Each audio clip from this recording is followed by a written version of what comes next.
어, 여기 이제 책 소개부터 하자면은 제가 쓴 책은 아니에요. 제 이름 안 들어가 있고 이 책을 판다고 여러분들이 산다고 해서 저한테 돈 한 푼도 떨어지지 않습니다. 제 이름이 들어간 저항 추진 책은 또 따로 있어요. 네. 하여튼 근데 이거 대한조선학회 선박유체역학 연구회라는 그 연구회에서 쓴 책이고요. 뭐 충남대 교수님들도 있고 다른 학교 교수님들이랑 다 이렇게 한 챕터씩 썼어요. 본인들이 전공한 분야에 대해서. 그래서 보면 내용은 상당히 잘 써진 것 같고요. 제 생각에. 가격이 3만 원이긴 하지만 하여튼 그렇게 돼 있고 이 책이 1장에서 5장까지는 선박의 저항에 대한 얘기예요. 1장? 1에서 5장. 그 다음에 6장은 고속선이었던 것 같고 그 다음에 보자. 7장에서 한 17장?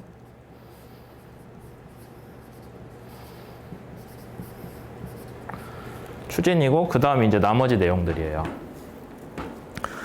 그래서 1장에서 5장까지는 선박의 저항에 대해서 주로 배우는데 이제 이거는 좀 여러분들이 배웠던 유체 역학적인 내용이 상당히 많습니다. 검은색으로 써야지.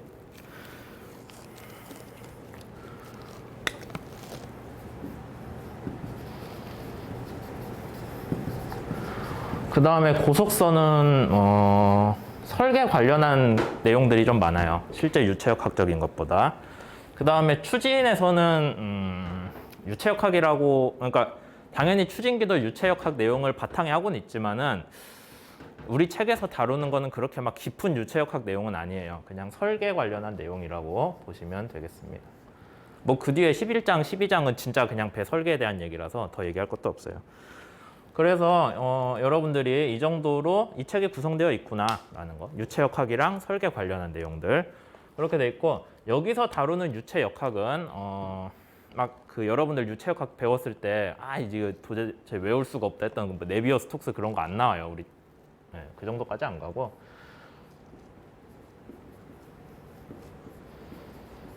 포텐셜 유동으로 수면파를 해석한 내용이 나올 거고 그 다음에 점성 유동에 대해서 얘기합니다. 경계층. 네, 이런 식으로 나올 거예요. 여러분들이 아마 다 배우긴 배웠죠. 유체역학 1, 2 하면서. 혹시 안 배웠으면 안 배웠다고 채팅창에 써주세요. 뭐 기억이 안 나면 그냥 아무것도 안 쓰면 돼요. 하여튼 이런 것들이 있을 거고 그래서 2장에서는 얘를 다시 배울 거고요. 여기는 3장에서 다시 배울 거예요. 다시 배운다고 했을 때 막 처음부터 다시 배운다는 건 아니고 이 정도는 알고 있죠 라고 하면서 거기에 대해서 조금 더 깊게 아니면 실제 배랑 관련해서 얘기를 할 거예요. 그래서 2장, 3장 내용이 중요합니다. 그 다음에 4장은 모형시험이니까 이거 어차피 내용 이해하면은 그 다음에 모형시험 얘기인데 모형시험 하면은 여러분들이 차원에서 배웠는지 모르겠네.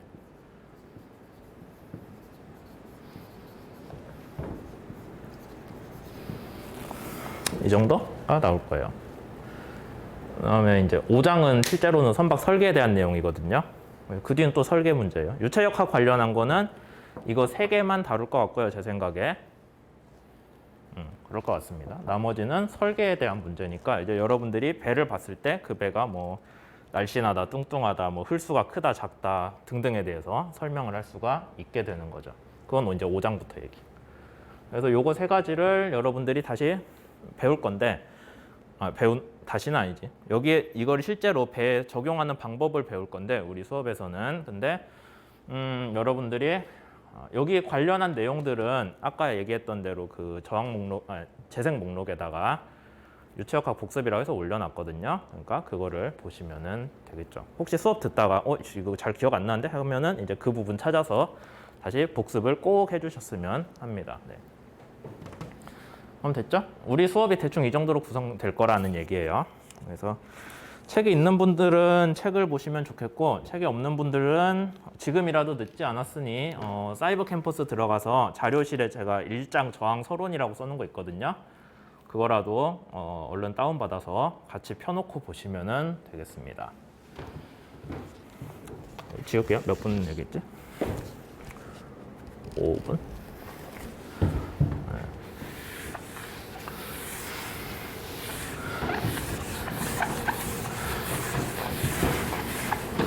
제가 가능한 수업 영상은 15분 단위로 끊어서 업로드를 하려고 하거든요. 이제 그 이상으로 길게 하면은 여러분들도 보는데 뭐 처음부터 끝까지 앉아서 보기 좀 그렇잖아요. 그래서 잘라가지고 많이 잘라서 올리려고 항상 그렇게 하고 있고요. 시작을 합시다. 그러면은 하여튼 그래서 15분 되면 제가 수업 잘랐다 간다고 얘기를 자주 할 거예요.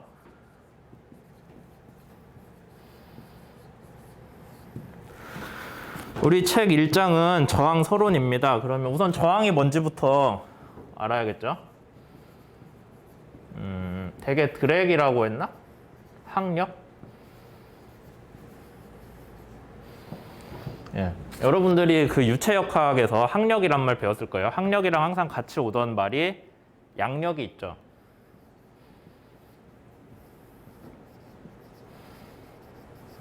그래서 잘 기억이 날라나? 어떤 날개 같은 게 있으면은 되게 중요한 얘기예요. 날개 옆면이 뭐 이런 식으로 생겼죠. 우리가 하이드로포일 아니면은 에어포일, 예, 뭐 이렇게 부르는 날개 단면 형상이 있죠. 그러면은 그 유체역학에서 아마 배웠을 거예요. 안 배웠으면 안 배웠다고 얘기하세요. 속도가 u로 왔을 때, 이렇게 일정한 속도로 u로 왔을 때 날개를 만나요. 그러면은 날개 주위 요동이 어떻게 돼요? 날개를 타고 흐르죠. 왜 흐를까? 거기에 대한 답이 있나?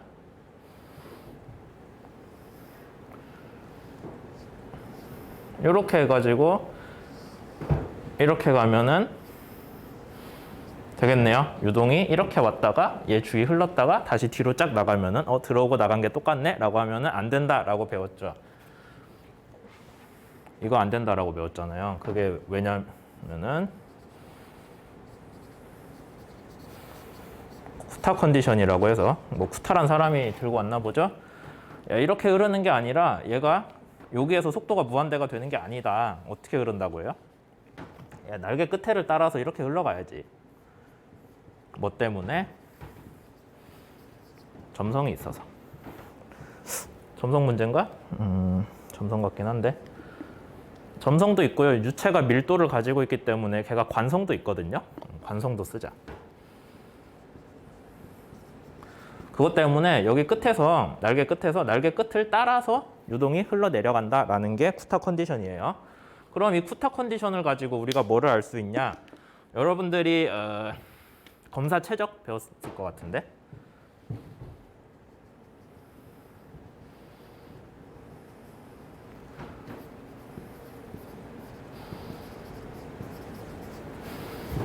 컨트롤 볼륨이라 해서 검사 최적이 있죠. 그래서 여기 우리 여러분들이 유체역학에서 배웠을 텐데 검사 최적을 가지면 뭐를 알 수 있냐? 검사 최적의 경계를 통해서 들어오고 나가는 거의 차이는 이 안에서 작용하는 물리량의 변화량과 같다라고 있을 거예요. 그러면 얘가 들어오는 운동량이 있겠죠. 유체 입자가 가지고 오는 운동량. 운동량이라는 거 중요합니다. 검은색으로 쓰자.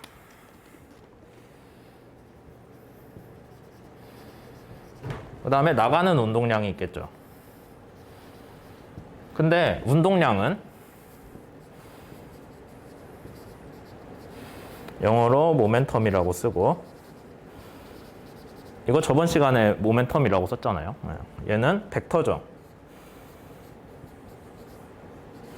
그래서 방향이랑 속도가 있습니다. 그러면은 우리가 유체역학에서는 운동량을 뭘로 어떤 문자로 기호로 표현하는지 잘 기억은 안 나는데, 동력학에서는 뭘로 했더라? L로 했나? L로 했던 것 같아. 동력학적 마인드로 돌아갑시다. 그럼 여러분들이 동력학에서 배웠던 게 시간에 따른 운동량의 변화량은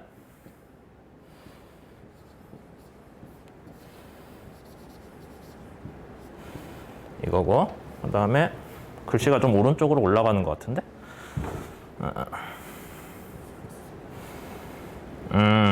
여기 안에 두 개가 곱해져 있으니까 하나씩 각각 튀어나오면 되죠.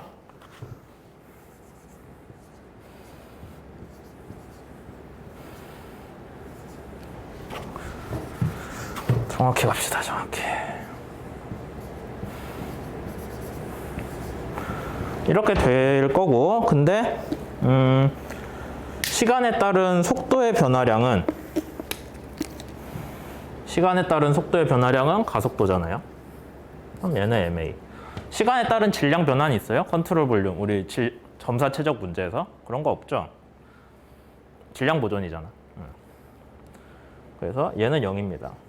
여기에 대한 식을 여러분들이 아마 혹시 말이 기억나는지도 모르겠지만 연속 방정식이라고 해서 유체역학에서 아마 이거였나?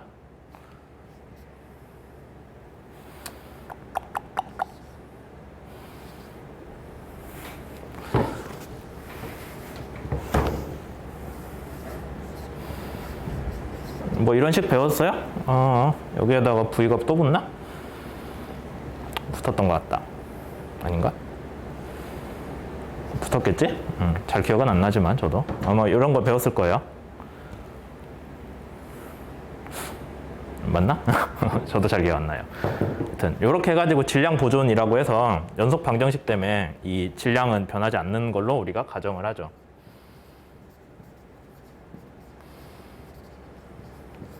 네. 그러면은 얘만 살아남는다라는 거 알 수 있고, 그럼 MA는 뭐예요? 우리가 알고 있는 F잖아. 그래서 라운드 T라고 써도 되나? 원래 DT라고 쓰는 게 맞아요. 동력학에서는 상미분으로 쓰는 겁니다. 편미분이 아니라. 하여튼 이렇게 나오는 거죠. 그럼 여러분들이 여기에서 뭐를 알 수 있냐? 시간에 대한 운동량의 변화량. 시간에 대한 운동량 변화량이 뭐겠어요? 여기 들어온 애가 DT만큼 시간을 거쳐서 아래로 내려가요. 아래로 싸져요. 이 날개면을 따라서. 여기로 들어온 애가 DT만큼 시간을 거쳐서 진행해서 아래로 나가요. 그러니까 운동량의 변화량은 뭔가 자기가 받은 힘이랑 같겠죠. 그 힘은 어디서 오는 힘이에요? 검사 최적 안에서 날개가 주는 힘이죠. 그래서 날개는 유동이 아래로 꺾였으니까 얘는 반대로 받을 거다, 힘을. 당연하죠.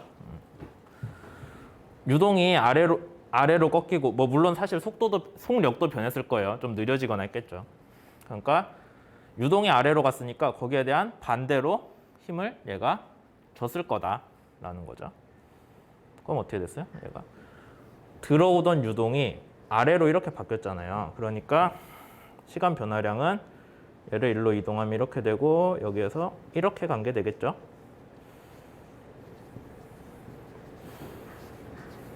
대충 운동량의 변화량은 이쪽이잖아요. 그러니까 얘가 무슨 꼴이 됐냐? 날개가 유동을 아래로 밀어준 꼴이 돼요. 그럼 우리가 뉴턴의 운동 3법칙이 작용 반작용이잖아요. 유체 운동량은 아래로 꺾어졌기 때문에 이 방향으로. 그러니까 유체는 빨간색으로 해야 돼요. 유체는 운동 방향이 아래로 꺾이는 이렇게 뭔가 힘을 받았을 거고, 작용 반작용에 따라서 날개는 어떤 쪽으로 힘을 받았냐? 위로 힘을 받았겠죠. 반대 방향으로 똑같은 크기로. 네. 그럼 얘를 분해를 하면은 날개가 위로 힘을 받고 뒤로 힘을 받았겠네요. 그러면 위로 힘을 받은 거 우리가 뭐라고요? 유동 방향의 수직인 게 양력이에요.